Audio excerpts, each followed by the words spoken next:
आज हम लोग उपसमुच्चय के बारे में बात करेंगे। बच्चों, तुम लोग जान रहे हो कि हम एक घर ले लें और घर के अंदर एक कमरा है। घर बड़ा होता है, घर के अंदर कमरा है तो कमरे की साइज छोटी होती है।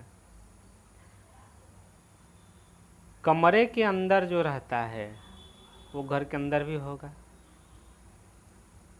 अर्थात जो छोटे के अंदर है वो बड़े के अंदर जरूर होगा।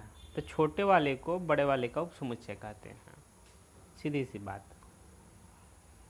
अर्थात यदि ए और बी दो समुच्चय हमारे पास इस प्रकार हैं कि ए का प्रत्येक अवयव बी में हो,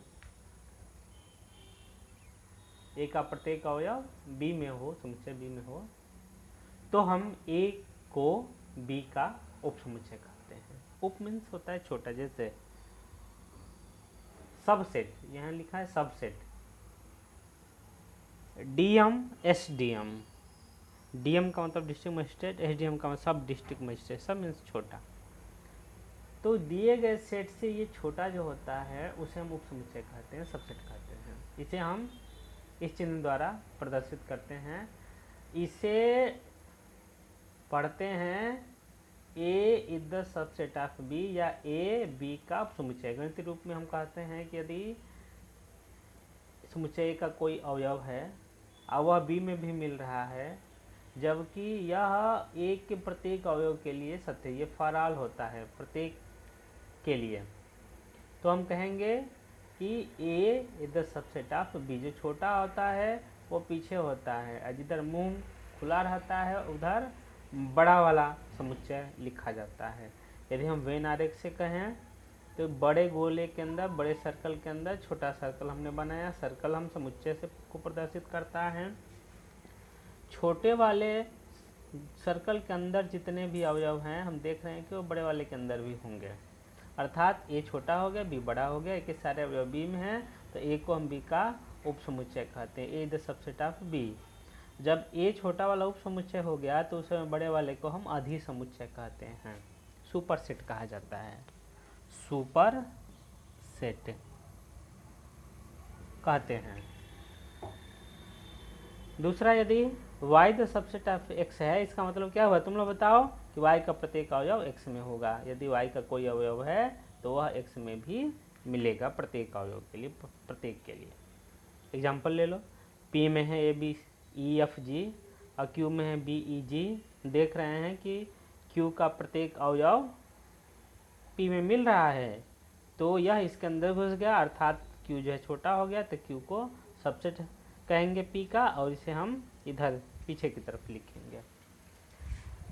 दूसरा एग्जांपल ले लें, एक समुच्चय L है 2 3 5 7 11 और दूसरा समुच्चय में 2 3 5 7 और 9।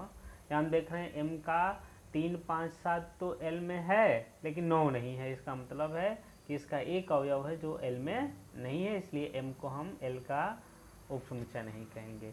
इसी तरह से हम देख रहे हैं कि 2 और 11 जो है वह M में नहीं है, अतः L भी M का उपसमुच्चय नहीं है।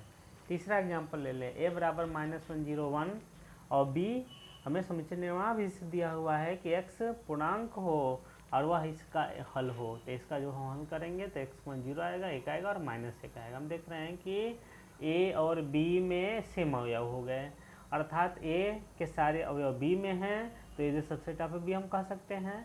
अब b के सारे अवयव a में हैं तो हम फिर कह सकते हैं कि बी द सबसेट ऑफ ए। और यह जब दोनों एक मिल जाता है, मतलब ए बी का सबसेट, बी ए का सबसेट, तो हम कह देंगे कि ये दोनों आपस में बराबर है, ए बराबर बी।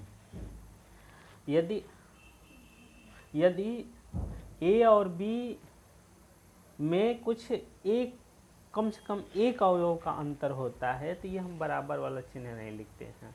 जो सबसेट के नीचे जो बराबर हम चिन्ह दिखा रहे हैं इसको नहीं लिखते हैं, अर्थात दो समुच्चय इस प्रकार हो कि एक में दूसरे से कम एक अवयव अधिक हो। जैसे एग्जांपल ले लो P और Q।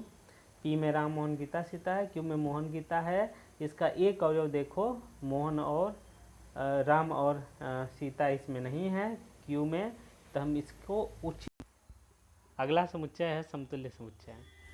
यदि दो समुच्चय इस प्रकार हैं कि उनके अवयवों की संख्या समान हो, बस केवल नंबर ऑफ एलिमेंट्स दोनों में एक जैसे होने चाहिए, तो उन्हें हम समतुल्य समुच्चय कहते हैं। जैसे ए में A B C D E कितनी संख्या है 5, बी में कितनी संख्या है 1 2 3 4 5, दोनों में चूंकि 5 5 की संख्या है, इसलिए हम कहेंगे कि यह दोनों समुच्चय ए और बी क्या हैं, समतुल्य समुच्चय हैं। ये समतुल्य समुच्चय होने का सिंबल है, प्रदर्शित करते हैं। दूसरा है समान समुच्चय, इक्वल सेट्स। यदि दो या दो से अधिक समुच्चय इस प्रकार हों कि उनमें एक ही जैसे अवयव हों, सब में एक ही अवयव हों, जो अवयव ए में है वही बी में है वही सी में, तो हम इन सबको समान समुच्चय कहते हैं। जैसे एग्जांपल ले लो, एक में है -1 0 1 तीनों अवयव, दूसरा बी है जो इस समीकरण का हल है, x² - 1 = 0 का हल है, और x कहाँ से लेना है, पूर्णांक होना चाहिए।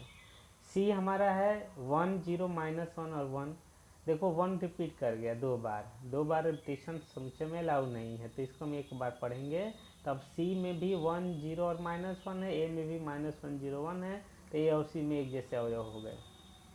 डी में देखो, ए और डी में क्या अंतर है कि केवल यहाँ अवयवों का क्रम बदला हुआ है, अवयव हैं वही अवयव हैं जो ए में हैं, डी में भी वही अवयव हैं, लेकिन उनका क्रम बदल गया। क्रम का समुच्चय में कोई प्रभाव नहीं पड़ता है, तो डी भी एक जैसा है, सी भी एक जैसा है। यदि हम इसको हल करेंगे, समुच्चय को, इस समीकरण को हल करेंगे, तो इसके भी मूल हमें 0 1 और -1 आएंगे, तो इसके भी अवयव ए जैसे हो गए। ई है एक समान पूर्णांक होना चाहिए जो -2 से 2 के बीच में होना चाहिए, -2 से 2 के बीच में जो पूर्णांक होगा और -1 0 और 1 होगा, तो इसमें भी अवयव जो होंगे वो -1 0 और 1 होंगे। तो हम देख रहे हैं कि सब में एक जैसे अवयव हैं, एक जैसे अवयव हैं, क्रम भले ही इधर उधर है, क्रम का कोई मतलब ही नहीं है। अर्थात जब अवयव एक जैसे हैं तो हम कह देंगे कि ये सभी समुच्चय क्या हैं, समान समुच्चय हैं, बराबर हैं एक दूसरे के। एग्जाम्पल 4 में हमने देखा था कि एग्जाम्पल 4 पिछले वीडियो में देखना कि जब ए सबसेट बी आया था और उसी के बाद बी भी सबसेट ए आ गया था, तो हमने कहा था कि ए और बी दोनों आपस में बराबर हैं। मतलब यदि दो समुच्चय ए और बी को बराबर दिखाना है तो हमें क्या करना पड़ेगा, एक बार ए को बी का सबसेट दिखा दें, उपसमुच्चय दिखा दें, और दूसरी बार बी को ए का उपसमुच्चय दिखा दें। यदि यह एक दूसरे के उपसमुच्चय हो जाते हैं तभी यह दोनों बराबर कहे जाएंगे। एग्जाम्पल हम दे देंगे तुमको। अगला प्रकार है विसंधित या असंयुक्त समुच्चय, डिसजॉइंट सेट्स। यदि दो सेट्स इस प्रकार हो कि उनमें कुछ भी कॉमन न हो, कोई भी उभयनिष्ठ अवयव कॉमन न हो, दोनों में दोनों अलग अलग अवयव हैं, जैसे पी और क्यू, पी में 1 2 3 4, क्यू में है ए बी सी। देखो कोई एक जैसा मिल रहा है दोनों समुच्चयों में, बिल्कुल नहीं मिल रहा है।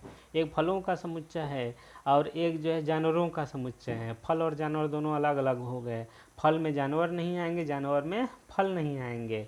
इसलिए जब दो समुच्चय में कोई भी उभयनिष्ठ नहीं मिलता है अवयव, तो उसे हम विसंधित समुच्चय कहते हैं। रुक दो।